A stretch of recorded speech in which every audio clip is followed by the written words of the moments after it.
आज हम लोग राजा दिलीप की गौ भक्ति की कथा सुनेंगे। शास्त्रों में राजा को भगवान की विभूति माना गया है। साधारण व्यक्ति से श्रेष्ठ राजा को माना जाता है। राजाओं में भी श्रेष्ठ सप्तद्वीपवती पृथ्वी के चक्रवर्ती सम्राट को और अधिक श्रेष्ठ माना गया है। ऐसे ही पृथ्वी के एक छत्र सम्राट सूर्यवंशी राजर्षि दिलीप एक महान गौ भक्त हुए। महाराज दिलीप और देवराज इंद्र में मित्रता थी।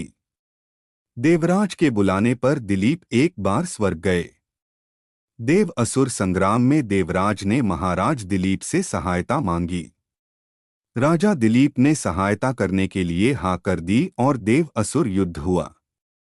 युद्ध समाप्त होने पर स्वर्ग से लौटते समय मार्ग में कामधेनु मिली, किंतु सम्राट दिलीप ने पृथ्वी पर आने की आतुरता के कारण उसे देखा नहीं। कामधेनु को उन्होंने प्रणाम नहीं किया, न ही प्रदक्षिणा की। इस अपमान से रुष्ट होकर कामधेनु ने शाप दिया, मेरी संतान नंदिनी गाय यदि कृपा न करे तो यह पुत्रहीन ही रहेगा। महाराज दिलीप को शाप का कुछ पता नहीं था, किंतु उनके कोई पुत्र न होने से वे स्वयं, महारानी तथा प्रजा के लोग भी चिंतित एवं दुखी रहते थे। पुत्र प्राप्ति की इच्छा से महाराज दिलीप रानी के साथ कुलगुरु महर्षि वशिष्ठ के आश्रम पर पहुंचे। महर्षि सब कुछ समझ गए। महर्षि ने कहा, यह गौ माता के अपमान के पाप का फल है। सुरभि गौ की पुत्री नंदिनी गाय हमारे आश्रम पर विराजती है।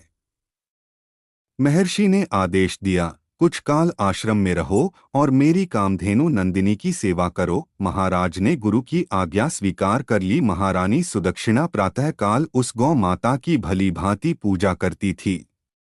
आरती उतारकर नंदिनी को पति के संरक्षण में वन में चरने के लिए विदा करती। सम्राट दिन भर छाया की भांति उसका देखरेख करते थे। उसके ठहरने पर ठहरते, चलने पर चलते, बैठने पर बैठते और जल पीने पर जल पीते थे।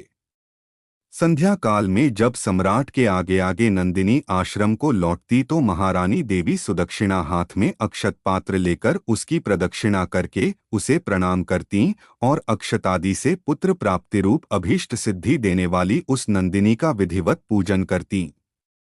अपने बछड़े को यथेच्छ पेय पान कराने के बाद दूहली जाने पर नंदिनी की रात्रि में दंपति पुण्य परिचर्या करते। अपने हाथों से कोमल हरित शष्पकवल खिलाकर उसकी परितृप्ति करते और उसके विश्राम करने पर शयन करते। इस तरह उसकी परिचर्या करते 21 दिन बीत गए। एक दिन वन में नंदिनी का अनुराग करते महाराज दिलीप की दृष्टि क्षणभर अरण्य की प्राकृतिक सुंदरता में अटक गई कि तभी उन्हें नंदिनी आवाज सुनाई दिया। वह एक भयानक सिंह के पंजों में फंसी छटपटा रही थी।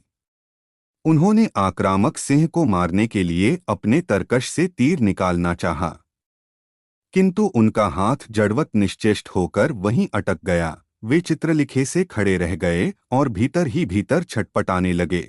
तभी मनुष्य की वाणी में सिंह बोल उठा, राजन, तुम्हारे शस्त्र संधान का श्रम उसी तरह व्यर्थ है जैसे वृक्षों को उखाड़ देने वाला प्रभंजन पर्वत से टकराकर व्यर्थ हो जाता है। मैं भगवान शिव के गण निकुंभ का मित्र कुंभोदर हूँ। भगवान शिव ने सिंहवृत्ति देकर मुझे हाथी आदि से इस वन के देवदारुओं की रक्षा का भार सौंपा है। इस समय जो भी जीव सर्वप्रथम मेरे दृष्टि पथ में आता है वह मेरा भोजन बन जाता है। इस गाय ने इस संरक्षित वन में प्रवेश करने की अंधिकार चेष्टा की है और मेरे भोजन के समय में यह मेरे सम्मुख आई है। अत मैं इसे खाकर अपनी क्षुधा शांत करूंगा। तुम लज्जा और ग्लानि छोड़कर वापस लौट जाओ। किंतु दिलीप भय और व्यथा से छटपटाती, नेत्रों से अविरल अश्रुधारा बहाती नंदिनी को देखकर और उस संध्या काल में अपनी मां की उत्कंठा से प्रतीक्षा करने वाले उसके दुधमुहे बछड़े का स्मरण कर करुणा विगलित हो। नंदिनी का मातृत्व उन्हें अपने जीवन से कहीं अधिक मूल्यवान जान पड़ा और उन्होंने सिंह से प्रार्थना की कि वह उनके शरीर को खाकर अपनी भूख मिटा हो और बालवत्सा नंदिनी को छोड़ दे। सिंह ने राजा के इस अद्भुत प्रस्ताव का उपहास करते हुए कहा, राजन, तुम चक्रवर्ती सम्राट हो, गुरु को नंदिनी के बदले करोड़ों दुधार गौएं देकर प्रसन्न कर सकते हो। अभी तुम युवा हो, इस तुच्छ प्राणी के लिए अपने स्वस्थ सुंदर शरीर और यौवन की अवहेलना कर जान की बाजी लगाने वाले सम्राट। लगता है तुम अपना विवेक खो बैठे हो। यदि प्राणियों पर दया करने का तुम्हारा व्रत ही है, तो भी आज यदि इस गाय के बदले में मैं तुम्हें खा लूंगा, तो तुम्हारे मर जाने पर केवल इसकी ही विपत्तियों से रक्षा हो सकेगी, और यदि तुम जीवित रहे तो पिता की भांति संपूर्ण प्रजा की निरंतर विपत्तियों से रक्षा करते रहोगे। इसलिए तुम अपने सुख भोगता शरीर की रक्षा करो। स्वर्ग प्राप्ति के लिए तप त्याग करके शरीर की कष्ट देना तुम जैसे अमित ऐश्वर्यशालियों के लिए निरर्थक है। स्वर्ग, अरे वह तो इसी पृथ्वी पर है, जिसे सांसारिक वैभव विलास के समग्र साधन उपलब्ध हैं। वह समझो कि स्वर्ग में ही रह रहा है। स्वर्ग का काल्पनिक आकर्षण तो मात्र विपन्नों के लिए ही है, संपन्नों के लिए नहीं। इस तरह से सिंह ने राजा को भ्रमित करने का प्रयत्न किया। भगवान शंकर के अनुचर सिंह की बात सुनकर अत्यंत दयालु महाराज दिलीप ने उसके द्वारा आक्रांत नंदिनी को देखा, जो अश्रुपूरित कातर नेत्रों से उनकी ओर देखती हुई प्राण रक्षा की याचना कर रही थी। राजा ने क्षत्रियत्व के महत्व को प्रतिपादित करते हुए उत्तर दिया, नहीं सिंह, नहीं, मैं गौ माता को तुम्हारा भक्ष्य बनाकर नहीं लौट सकता। मैं अपने क्षत्रियत्व को क्यों कलंकित करूं? क्षत्रिय संसार में इसलिए प्रसिद्ध हैं कि वे विपत्ति से औरों की रक्षा करते हैं। राज्य का भोग भी उनका लक्ष्य नहीं। उनका लक्ष्य तो है लोकरक्षा से कीर्ति अर्जित करना। निंदा से मलिन प्राणों और राज्य को तो वे तुच्छ वस्तुओं की तरह त्याग देते हैं। इसलिए तुम मेरे यश शरीर पर दयालु हो, मेरे भौतिक शरीर को खाकर उसकी रक्षा करो, क्योंकि यह शरीर तो नश्वर है, मरणधर्मा है। इसलिए इस पर हम जैसे विचारशील पुरुषों की ममता नहीं होती। हम तो यश शरीर के पोषक हैं। यह मांस का शरीर न भी रहे, परंतु गौरक्षा से मेरा यशः शरीर सुरक्षित रहेगा।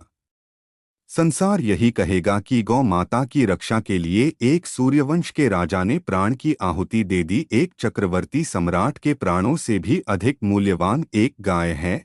सिंह ने कहा, अगर आप अपना शरीर मेरा आहार बनाना ही चाहते हैं तो ठीक है।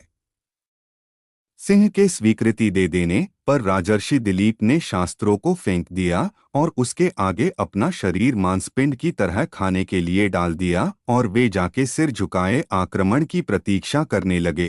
तभी आकाश से विद्याधर उन पर पुष्पवृष्टि करने लगे। नंदिनी ने कहा, हे पुत्र, उठो। यह मधुर दिव्य वाणी सुनकर राजा को महान आश्चर्य हुआ, और उन्होंने वात्सल्यमयी जननी की तरह अपने स्तनों से दूध बहाती हुई नंदिनी गौ को देखा, किंतु सिंह दिखलाई नहीं दिया। आश्चर्यचकित दिलीप से नंदिनी ने कहा, हे सत्युरुष, तुम्हारी परीक्षा लेने के लिए मैंने ही माया स्वसिंह की सृष्टि की थी। महर्षि वशिष्ठ के प्रभाव से यमराज भी मुझ पर प्रहार नहीं कर सकता, तो अन्य हिंसक सिंहादि की क्या शक्ति है? मैं तुम्हारी गुरु भक्ति से और मेरे प्रति प्रदर्शित दयाभाव से अत्यंत प्रसन्न हूँ। वर मांगो। तुम मुझे दूध देने वाली मामूली गाय मत समझो, अपितु संपूर्ण कामनाएं पूरी करने वाली कामधेनु जानो। राजा ने दोनों हाथ जोड़कर वंश चलाने वाले अनंतकीर्ति पुत्र की याचना की। नंदिनी ने तथास्तु कहा।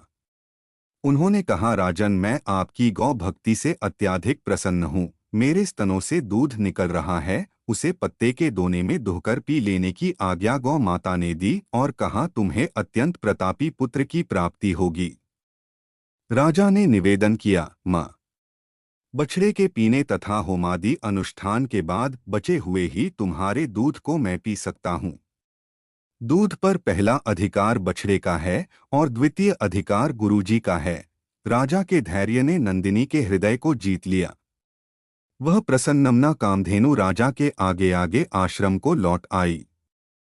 राजा ने बछड़े के पीने तथा अग्निहोत्र से बचे दूध का महर्षि की आज्ञा पाकर पान किया। फलत वे रघु जैसे महान यशस्वी पुत्र से पुत्रवान हुए, और इसी वंश में गौभक्ति के प्रताप से स्वयं भगवान श्री राम ने अवतार लिया। महाराज दिलीप की गौभक्ति तथा गौसेवा सभी के लिए एक महानतम आदर्श बन गई।